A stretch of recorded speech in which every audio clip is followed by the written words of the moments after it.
Welcome to the worst nightmare of all. Reality. Explore the lesser-known stories of our unknown world. Join the pursuit of the paranormal with Ash and Greg.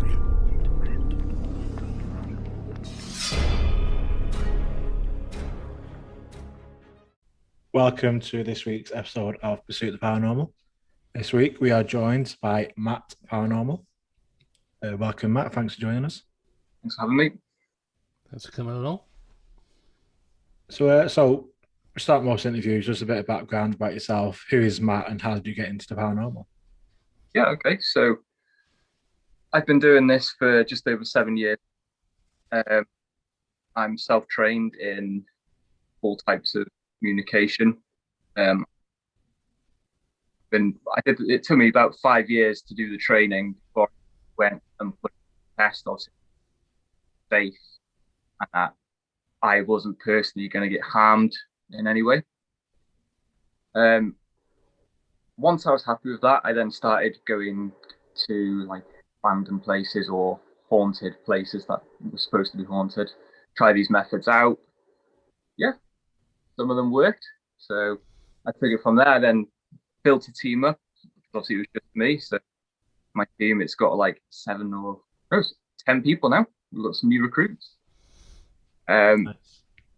I mean, Matt Paranormal has progressed so much from when I first started it. You know, we've got a season on Amazon Prime TV.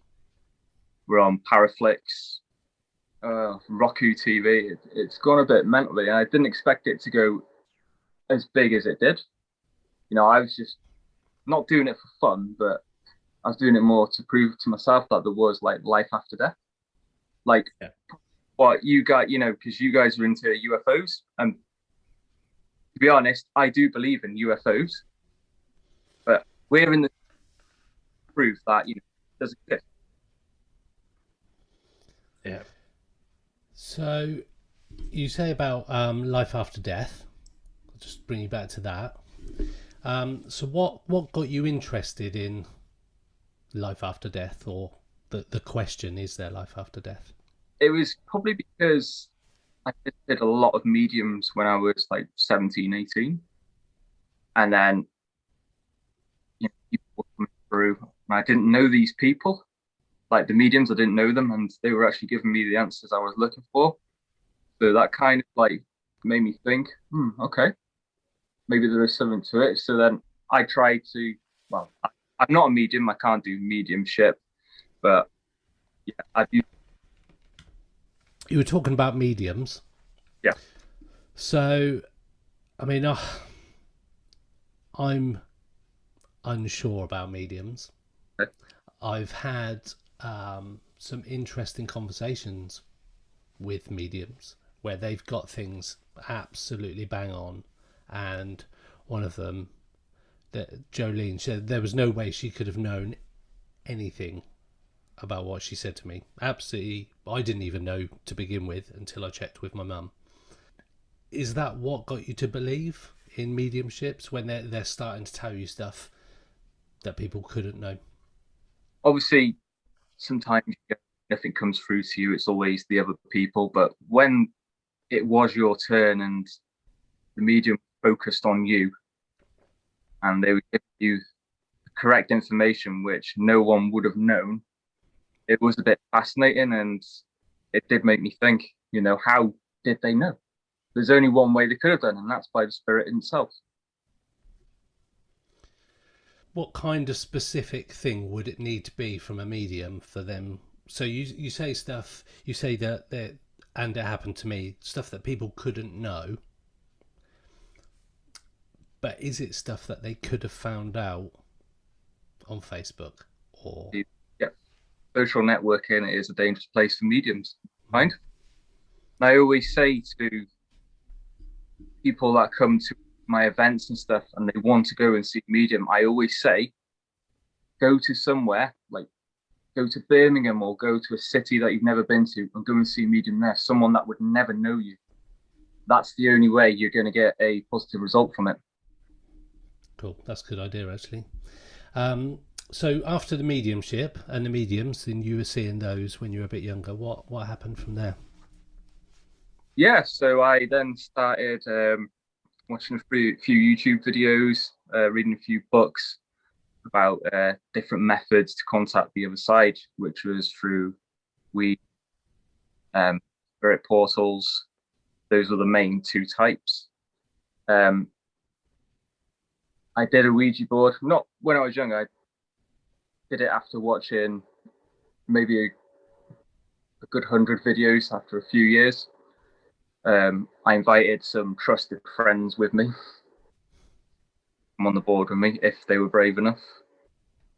Did some calling out. It started moving. And I had some family members coming through, which these other people wouldn't know who they were or anything about them. And, Ouija boards, it can sometimes be the trick of the mind. Is it me pushing it? So I had to be wary of that. But it was just like a fingernail on top, and it was gliding so fast. And then the next one was spirit portals. Wow, this one's a bad one.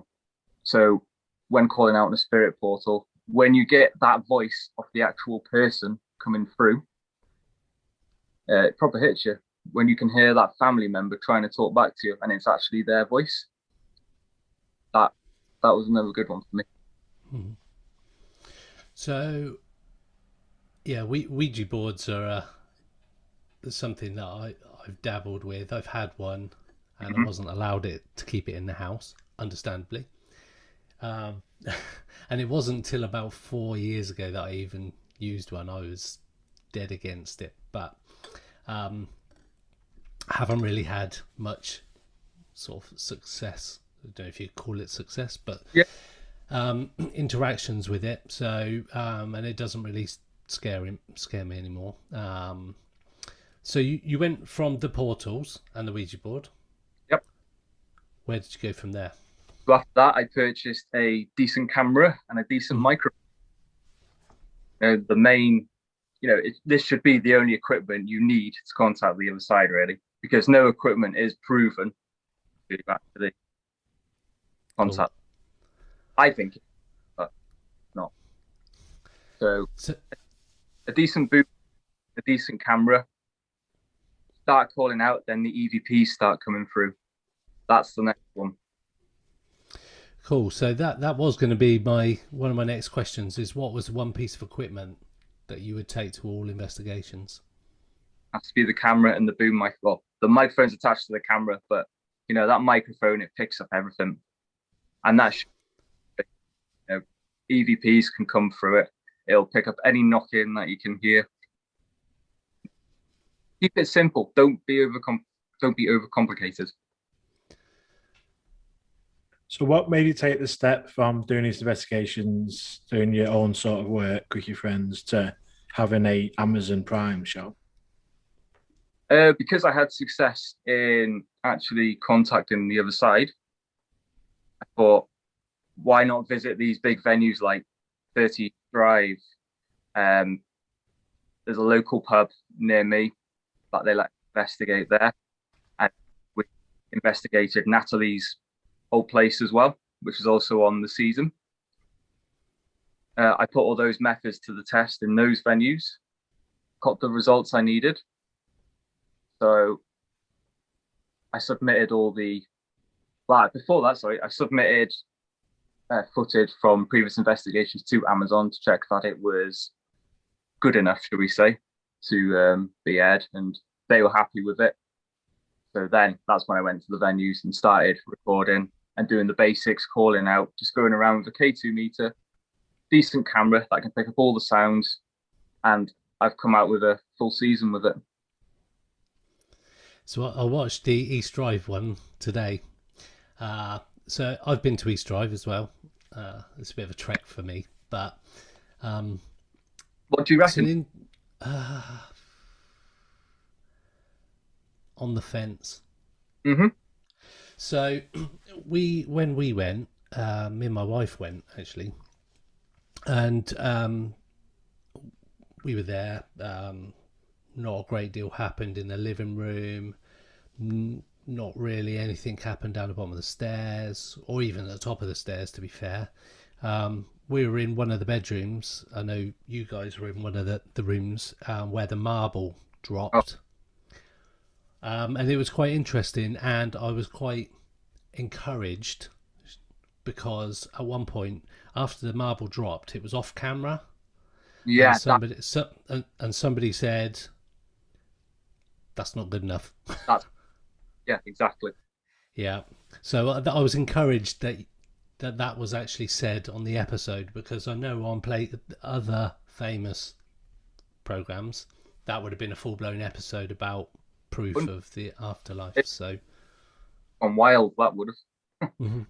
But So that marble, it really did annoy me. That the camera, I'd literally put it on the floor and was going to places to get another piece of equipment. Bang.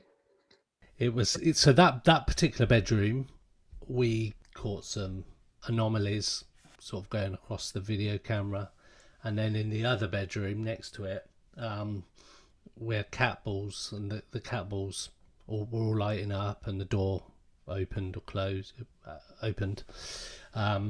so nothing conclusive for me, I'll be honest. We went in the coal shed. Now we've got the coal shed there, and we closed the door. There was 3 of us in there. That's quite weird. Just when it's pitch black, and we had like an Alice box type thing, and it came out with a couple of, I can't even remember what it said, but some of the words came up, and it was just like, that was pretty weird. But the problem I have is that it's all single events that don't make the big picture. So when me and Ash have talked about it before, that you kind of need multiple different sources to record the same event for you to say that wasn't just a fluke, or that wasn't just a one-off coincidence. Because I know a lot of teams at the moment, they're buying CCTV, portable CCTV, aren't they, to take with them to put in each bedroom, which I think is a pretty good idea, because then it can debunk anything, really, can't it? You know, if you can say he's in that room, you know, it's a good idea. Yeah, it's funny, and it's something that I'll ask you about. I've been watching. So I run a paranormal group myself, and I join all the social media groups and Facebook pages, and there's some interesting characters on there, shall we say. So I was on there today, and there was somebody saying I was alone in the house, and there was footsteps going up the stairs, and there's a video there. It's like, well, there's no context. You can't prove that you're alone in the house. It could be somebody upstairs. Loads of people calling them out, and then people don't like it. So that was one of the next questions was, what do you look for when looking at a piece of footage or something online? What is the kind of thing, based on your sort of background, what do you look for to say, actually, that's a good piece of footage? First of all, I always debunk everything. I have to go through it with a fine-tooth comb, headphones in to listen for any sound. If I can hear any team members talking, or if I can hear footsteps nearby, it's the first thing I do. If I know there's no there, I'm just watching it constantly. Any movements, orbs, don't believe in them. I'm not a big fan of orbs, you know, flies, bugs. They're getting mistaken quite a lot recently, so I always cancel them out. Unless it's an actual ball of light that you can see physically with your eye, then you've caught an orb. But yeah, it's a hard question, that one, to be honest. But I'm always there to debunk. You know, I always go to a venue with an open mind. I'm always a skeptic going into it, even though I am a believer in the other side. I'm always a skeptic at that venue. Cool. So what would you say is your most compelling evidence that you've captured?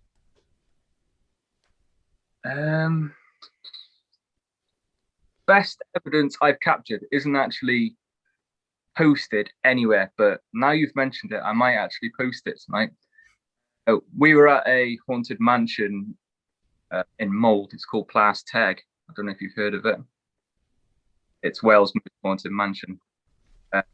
Partner, we were standing to a heavy ornament. Luckily, we were filming it at the time.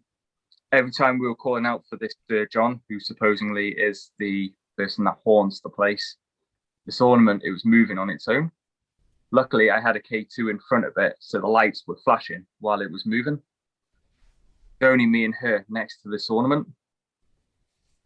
So I may post that. That's the best. Like, I'll class it as poltergeist activity that I've ever seen. The second one would be the marble, but I can't say for definite was it me walking and I've moved the floorboard. I just needed that camera. But yeah, anything that moves or any voices that I picked up on the camera that aren't team members, I'm dead happy with that. What I like about, because I've been looking on your Facebook page and you do a lot of Facebook Lives where you're actually out in the field, in the forest, and you just putting the camera on and just saying, we're here, this is what's happening, this is what we're doing. Like, watch some of it, because some of them are like 2 hours long and Wow, yeah. stuff. But yeah, I really like that. That's the way you do it. So what made you sort of do it Facebook Live? Do people prefer to watch sort of it as it's happening rather than like a condensed sort of highlight? Yeah, a lot of followers, a lot of people like who like the paranormal, they love to watch it live because they know it's not staged. It can't be staged if it's live, you know. And I always make sure I'm behind the camera most of the time so that I can film the whole team while stuff is going on. So people don't think, oh yeah, he's over there doing that and moving this. But they love a good live. I get messages saying, when you going live next? And I'm like, well, we've just come out of lockdown, you know, so we haven't been out for a while. That live we did last week, first one we've done since the actual lockdown ended. But in Matt Paranormal HQ, I've got a camera system set up now, which is going to be streaming live 24 hours, which is going to be off the dolls. I'm going to have some trigger objects like cat balls and the usual stuff placed around the place. People are going to be able to watch through the cameras, which is going to be really cool. So there'll always be a live going on at some point. If it's not us out and about, it'll always be in here. So talking about the cameras, in the background are some dolls. Do you want to talk to us about the dolls? Yeah, do you want to see them? Yeah. Sorry? We'll put a picture of this up on the podcast for people. But yeah. There you go. The one on the left, Yeah, that's the one that's cried, if I'm not mistaken. Yeah, so Annie is now in it's a candle holder, but it's fireproof. Yeah. Her clothing and her skin, it's gone really dark. And I'm not sure if it's her, because she's got 2 demon attachments. Okay. They're trying to set her on fire. Oh. So she's kept in there for that reason, just in case. I hope she doesn't set on fire. Really don't. No. But yeah, she gets a lot of attention, obviously, because of the tears. Yeah, and she's just a bit creepy. Got a K2 built into her. Okay, yeah. Got a REM pod built into her as well. So that's a bit like one of the REM pod bears. I've got one. So basically, if a spirit tried to touch her or pick her up, her eyes would start flashing, and the K2 meter would start flashing as well with an alarm. And then K2 started. Like, wow. So yeah, she's a weird looking thing, but she was found out of fire in America. So her hair's all singed and a bit, weird at the moment. And she was sent over to Andy Bailey at Infrared. Yep. For all the gadgets and stuff. Wow. So for the people listening who can't see this, there are, how many dolls is that? Is that 7? 7 dolls in 7. And there's a box in front. What's that box? That's a Dybbuk box. That's your what, sorry? It's a Dybbuk box. Okay, yep. Yeah, this do you want Do you want to Yeah. explain to people what one of those is? Yeah, so Divot box is something that is probably worse than a Ouija board. Uh, they say that there is something evil inside it. This one, quite happily open this one. If you open it, you get bad luck. You get this attachment to you. You could find human fingers, body parts, anything. In mine, I had hair. How did you come across the box? Well, believe it or not, this one was on eBay. And you're not. I've heard that people buying them off eBay, and it's all Yeah, going horribly wrong. I did it more out of curiosity than anything, just to see what was in there. But this one was properly wax sealed. I opened this one on a special live 2 years ago on Halloween at one of the venues at the Greyhound, which we filmed for Amazon. A couple of days, the place got robbed. Oh, So they gave them the bad luck. wow. So what's the other dolls? What's the sort of history? How did you come about, and why do you have them, basically? So these dolls, and they're quite new. These, apart from Annie's a couple of years old, these ones I've had maybe 2 months. These were donated to me by some lad. His grandmother, before she died, she used to talk to them, and apparently they used to talk to her back. What I'm hoping is that grandmother has attached herself to one of these dolls. Wow. I haven't done experiments with them yet, so they're all fresh. But I am going to start very soon, and I'm going to find out to see if there is actually anything attached to them. The Emily Rose down here, these bells, if you see them, they were around her neck one day. I came into the office, and they were down here, not round her neck. Is this in your house? No, I have an actual office. Okay, I was going to say, because I don't know how I'd feel about having those kind of freaky dolls in my house. No, I actually have I can show you, this is where all the editing's done and the green screen. Cool. It's proper. Definitely. Yeah. So do you want to tell us a bit more about the original, the Anna doll? Is that her name, Annabelle? Annie. Annie. So how, like, she says she's from America. So what's the story behind her? How did she get, like, well, why did she come over, and what's the interest in her? So I actually saw her in it was like a charity shop that was in Pennsylvania. And I read the story about her saying that she'd been found in the burnt out house. Her owners had died.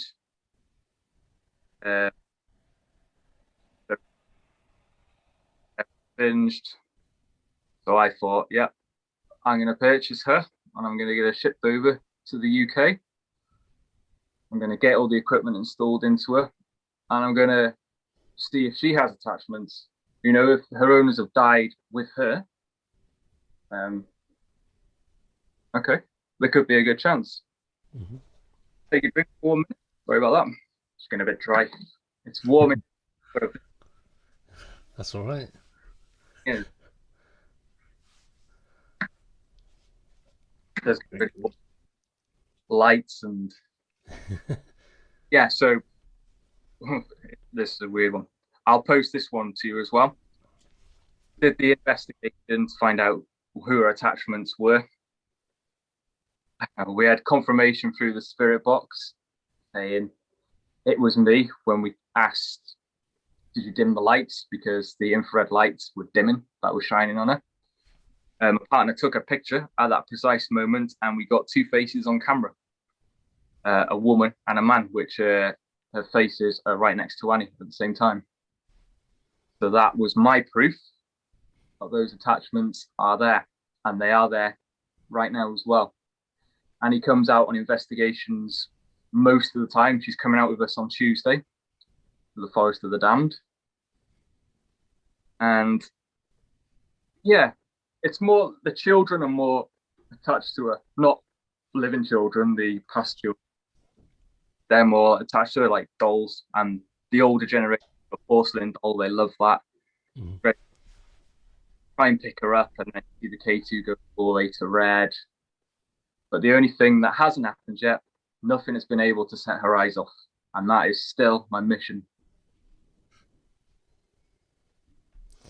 So, so on your investigations and with the doll, what's the creepiest thing that's happened when she's been at one of the places with you? The creepiest thing is the most obvious one, which is the tears. When she cried just randomly, and we don't know why and how and where it's coming from. I've had a lot of people message me. Obviously, it was in the press, went a bit wild, and people saying it was condensation. So then I had to prove that by showing them that the enclosure, it's got air, can't get condensation in there. So we're pouring water into its head, and there's water coming out of her eyes. Well, she's got electrics in her head. She's got lights. So if I did that, she's going to go up in flames. And then there was a couple of companies in America that wanted me to send her off to be tested. Tears, they have stained her paintwork because they were acidy tears. So acidy tears, I'm thinking it's demonic, which are her attachments.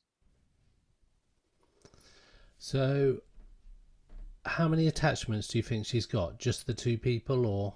Just the two, and it's her two her original owners. Those are the only two that I've ever made contact with. You say you made contact. How have you made contact? This was using the spirit portal and using a normal, you can laugh at this, iPhone camera. It did the job. Yeah. I see. You don't need fancy, expensive. Well, an iPhone is quite expensive and fancy, but you don't need full-on cinema cameras and all that kind of stuff, which is great. So, along with the doll, has she produced anything else that you've sort of gone, she's definitely evil? Yeah. What age rating is this going out at? You can say whatever you like. No worries. It's when she starts calling the women like bitches and cunt and fuck off, and it's her foul language. You bring a man towards her and she's okay, but then it's the women she doesn't like. There has been cases of scratches and bruises.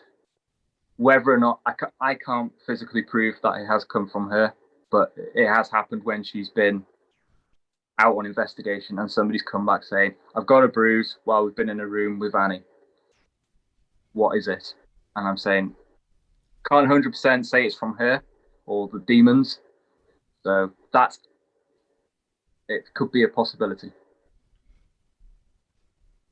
I saw on your Facebook as well that you advertise that you can sit in the room with Annie for an hour. So what sort of gave you that idea, and is that something that people took up yet? Yeah, we've had a few inquiries about this. So basically, it's an offer for two people to spend, an hour or however many hours you want in this pitch black room with, a glow in the dark Ouija board, a spirit portal, and then the dolls in the background. Sounds delightful.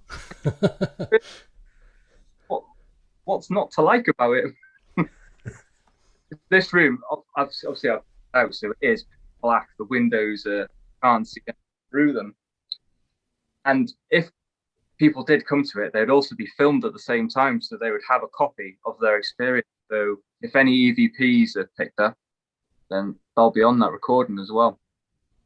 But mainly it's to do loved one sessions and stuff like that with the board. I do quite a lot, like home visits and stuff like that.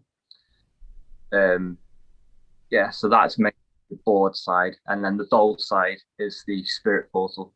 When they start talking and hurling abuse, stuff like that, when it gets a bit more interesting. So a spirit portal, just want to explain what that is for those that might not know. Yeah, spirit portal. It's or spirit box. They're all the same thing. It's a radio scanner at the end of the day. They say it can pick up the spirit's voice. It's scanning that fast. Has it been proven? Possibly. I'm not one to say it has. I think it's a proven method. Obviously, I've had voices come through which actually sound like people I know that have passed, which isn't possible. I mean, I don't know if you watch like Steve Huff. Have seen Steve Huff, yeah. Yeah, and his Wonder Box Mm-hmm. and the voices that he gets through that.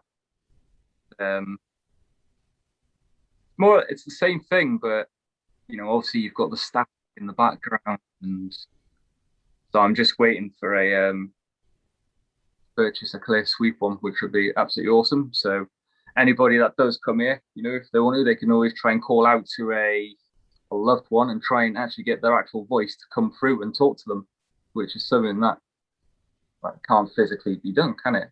Unless you use the equipment. So we like the spirit box, me and Ash. Pardon? Which one do you use? The SB7. Cool. Yeah. So we have done. We've actually had some decent results with that as well, me and Ash. And we've done like a remote session. So we've done the Estes method. Okay. So I've been blindfolded, headphones on, cameras in my study here in the house. Right. And I'm down in Oxfordshire. Ash is up in Manchester. Yeah. And so Ash has been doing the talking and the questioning, and I've been listening. Yeah. And then we went up to Cannock Chase a few weeks ago. It was about a month ago now, I think. Yeah. And we were standing in the middle of Castle Ring, and for 15 minutes, and we had some really, really interesting results. So we particularly like that particular experiment with that piece of equipment. What's your favourite sort of experiment that you would do? I mean, the blindfolded spirit box, you can't get anything better than that. You're blind, aren't you? And you're concentrating on what you can hear. I mean, it can't get any better than that, can it? And we've done that method ourselves, and it can be a bit frightening at some point, because when you get the words like "get out" or "I'm watching you," stuff like that, and you're blindfolded, it's like, okay, yeah. Yeah, that's probably the best. And that's what we use. I mean, we did that on the live last week, and Natalie, and who else was on it? It was Natalie and it was Fiona, and it was like they were having a conversation between them. It was one had the man and one had the woman, and they were literally talking to each other. One had the S box, the other had the SB7. There was three of us when we did it, and Ash was blindfolded and had the headphones on, so he couldn't hear anything. And one of us asked the question, "Can you say the names of anybody here?" And Ash came out and said Abby, and Abby was the person that me and Ash were with. And Ash obviously didn't hear the question. Yeah. But that's amazing. Then we had another name came through to Ash saying Nathaniel. And then shortly afterwards, Ash then said, "That's not me, I'm not him." Which at the time to us didn't make any sense. So we spoke to Ash afterwards, and Nathaniel was one of our guests on the podcast. American guy. And that was, Ash said that's who he pictured in his sort of mind's eye as to who he was after that he said the name Nathaniel. And then it came through, "That's not me, I'm not him." So it was as though the spirit or whoever was communicating with Ash was saying, my name's Nathaniel, but I'm not the one that you think. Yeah. That was quite creepy. That was towards the end of the session, wasn't it? Yeah, and I can like testament to like say that it can be a bit scary. It's the first time I'd done it. We were out like in the middle of Castle Ring. Like I say, you're cut off to all the other feelings. You're just trying to concentrate just on trying to hear the words. And like towards the end, when I said like that's enough now, the two voices kept coming through. A woman's voice and a deep male voice kept coming through. And the woman's voice was like, God, oh God, no, oh my God. And then I was like, I'm done now, because you don't know what's going on around you. I was thinking in my head, like, Greg and Abby still there. Like, you just don't know anything that's going on. I was like, I'm done. I'm not listening to it anymore. Look, when we watched the footage back, I do regret, because it's like it's building up to something, and the answers were getting more like faster, and like we're getting better results. But then I was like, no, I'm not doing it anymore. And then I do regret that, but it was an experience. Yeah, we're in the middle of nowhere. It was dark. It was quite creepy anyway. And place as well, and you've got all the effects right in front of you. It's whoa. Mm-hmm. What do you guys think of Spirit Portal apps? No. So we've spoken to many people on the podcast, and I think we're all of the same opinion that anything where it's potentially got a programmed response in there, even if it's completely random, it's got, say, 10,000 words or whatever in there. It's only got 10,000 words. If it comes out with something that I don't believe in them. No. Also, then got GPS built in as well, so they know exactly where you are.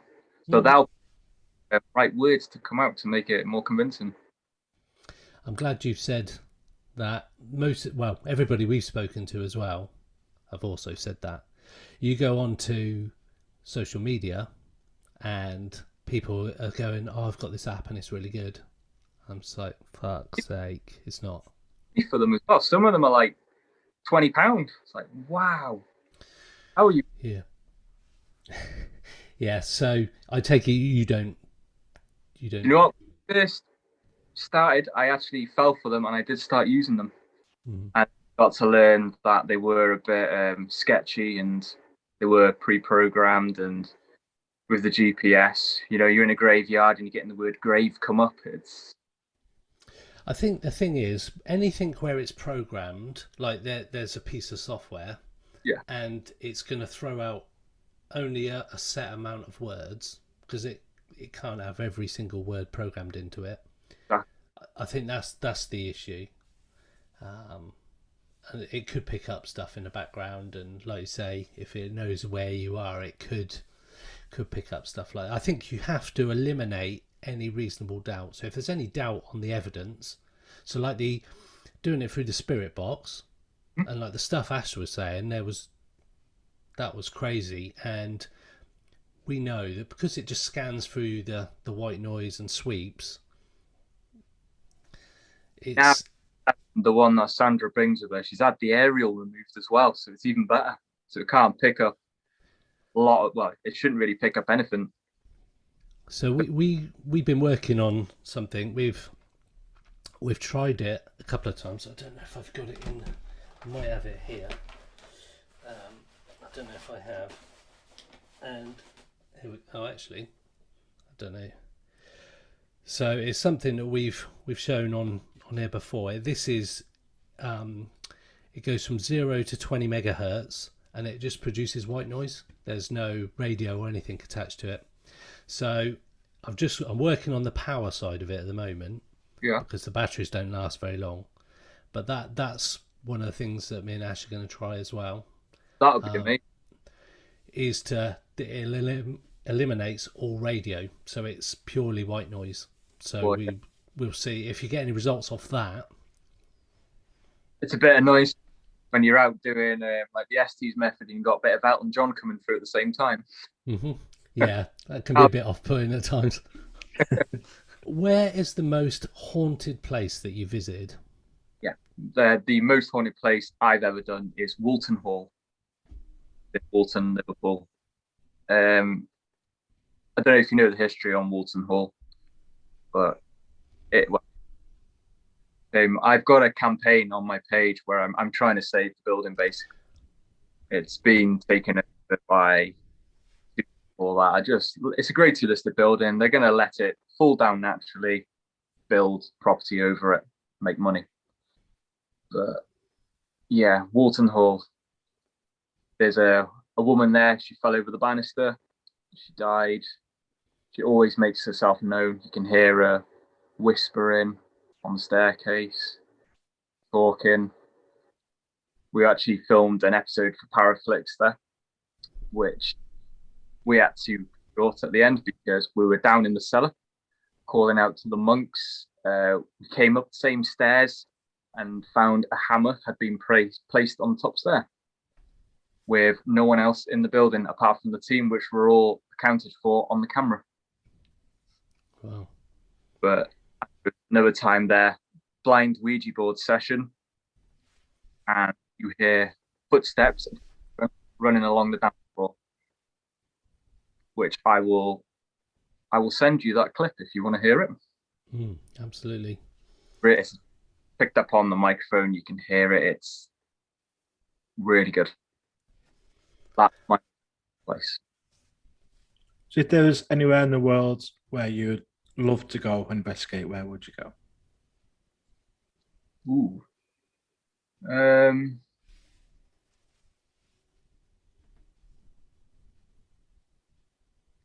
Wouldn't Dracula's Tower be one?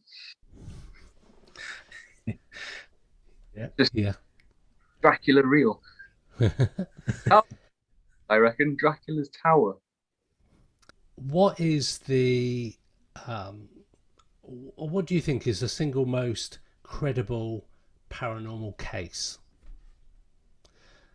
What do you think has been the best one? I say the best, but As in the one I've done, or no, just in general. So for me, the one that's most compelling for me is the Enfield Haunting. I absolutely love that. I love that poltergeist case, and I just wondered, if you had a case or a story or something that you've gone, you know what, I love that. I don't know why, just love it. I'm a massive fan of Ed and Lorraine Warren. Okay. I love, exorcisms and anything demonic. That's what I specialize in. I love the dark side to the paranormal world. Anything I know that can cause harm, make stuff move, I'm all for that. Conjuring and films like that, they are based on true events that they have. Ed and Lorraine Warren, I'm a big fan of their work and what they've done. Cool.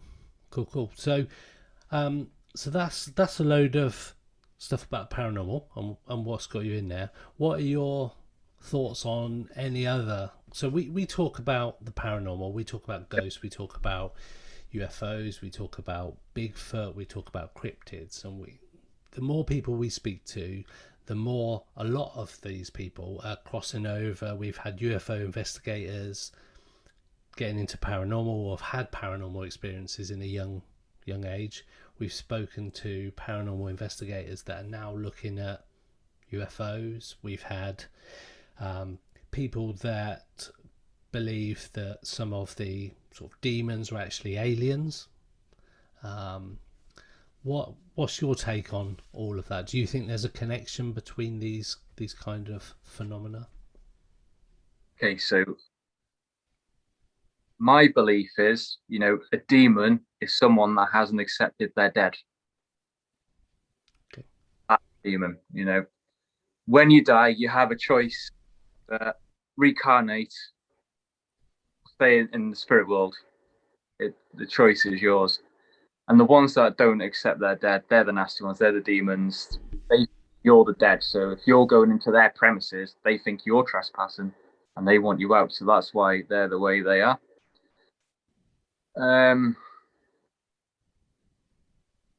So I think it's all about it's about choice. You know, me and you, we could be on our seventh life and we don't even know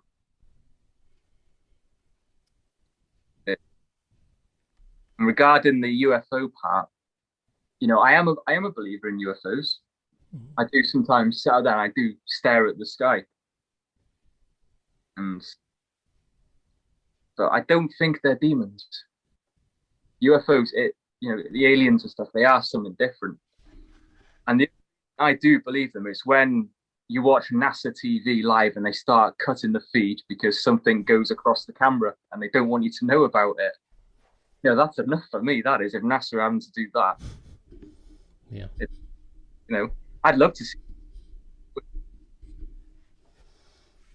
But, So, as we talk about UFOs, you are coming to our yeah, conference that we announced last week, the UFO Identified Minicon that's taking place on October 9th, and you are coming along and you're bringing Annie with you, I believe.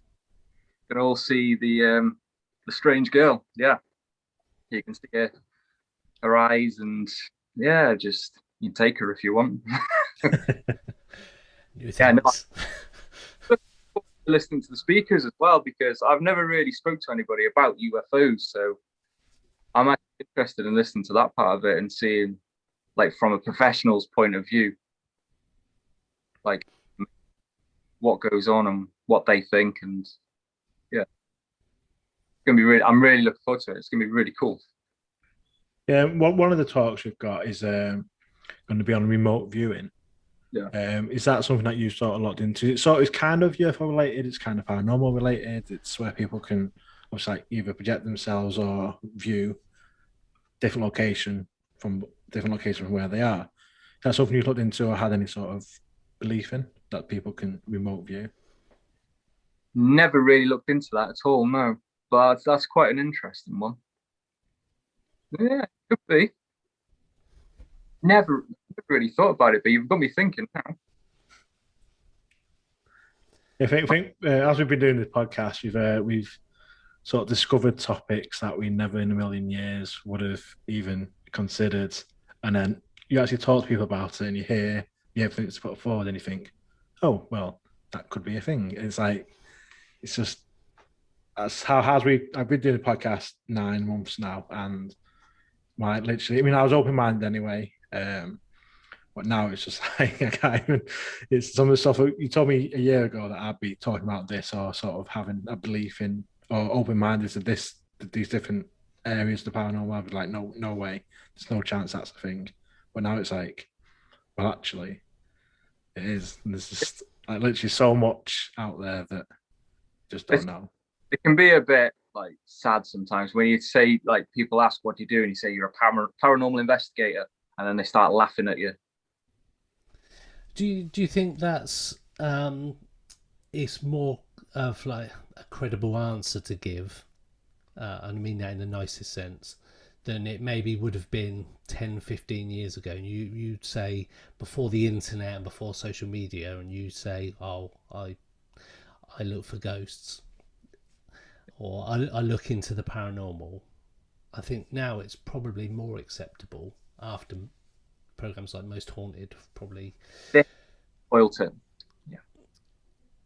So I've got my views on Most Haunted, but from a positive spin on things, they have brought the whole subject to the masses, certainly in the UK, I think. But apart from that, I don't think they've done it any favours, personally. But so the few that are streaming most nights that are putting these ridiculous titles saying they've been chased out of the forest by a monk. And I'm still commenting. They never reply saying, have I missed the monk? I never get to see it. Yeah, there's a couple of investigators that they banned me from their pages because I call them out on stuff, and I don't do it in a trolling way, but I just say, show me properly, show me the evidence. Now I get called a hater. They're doing their job properly. They should be proving to us that they have seen it and it is real. What's the point in going out? Yeah, exactly. Okay, so on that kind of note, what would be the best advice for somebody looking to go out for the first time on a paranormal investigation? What should they expect? What should they take? And what would you say they should experience? Yeah, well, when we start putting the events back up, because obviously lockdown is now finished and we can get to some sort of normality, I always invite at least 30 guests to come with us to a venue.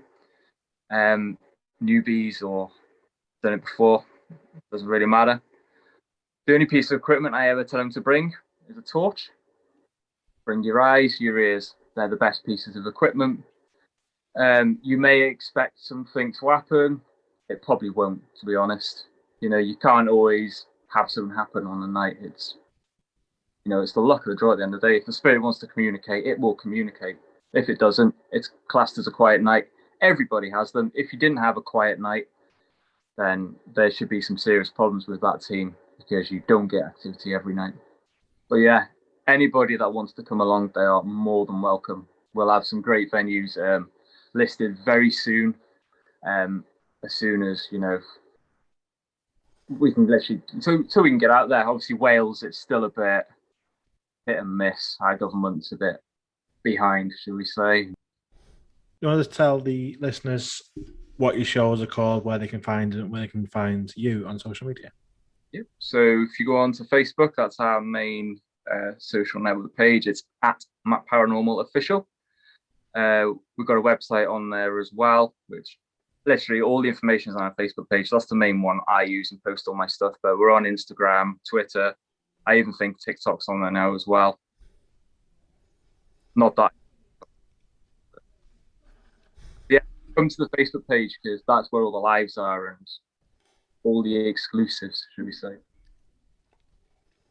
Come and have to go. Cool. Well, thanks for taking the time to come and chat to us. I'm looking forward to meeting you in October at the UFO Identifying Minicon. Yeah. At night. Yeah, thank you. Thanks for joining us. Yeah, maybe we should do a blind spirit portal session. Yes, we should. Yes, we should. We'll talk about that afterwards then. Pursuit of the Paranormal with Ash and Greg.